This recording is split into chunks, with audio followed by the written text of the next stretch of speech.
I'm going to say something a little shocking here as a psychiatrist. Serotonin has nothing to do with depression. Stop wasting your time. Life is short. And to go around taking a pill every day and still feel depressed and have to deal with all the side effects, this is not the answer. I've been a psychiatrist for over 25 years, and I've seen depression just hangs on. It doesn't get better, it gets a little better. It doesn't go away, it gets a little better. And I'm not knocking therapy. Therapy is great. Therapy helps you understand how your parents screwed you up.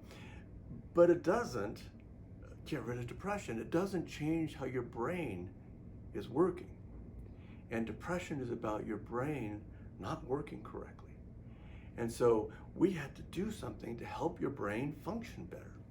And this is why I began to look at alternative treatments for depression. One of those is ketamine. Ketamine is the world's greatest antidepressant. I can say that flat out. We have a 72% response rate, and we have a 42% remission rate. That means almost half our patients aren't depressed anymore. They go about their lives depression-free. In fact, I want to tell you about one patient in particular, Beth. Beth found us back in 2017, shortly after we had opened. And we were the first clinic in Colorado providing ketamine.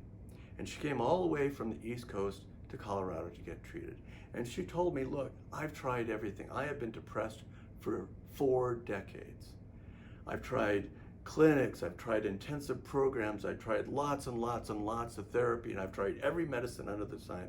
She had even tried ECT, that is electroconvulsive shock therapy, and it didn't fix her depression.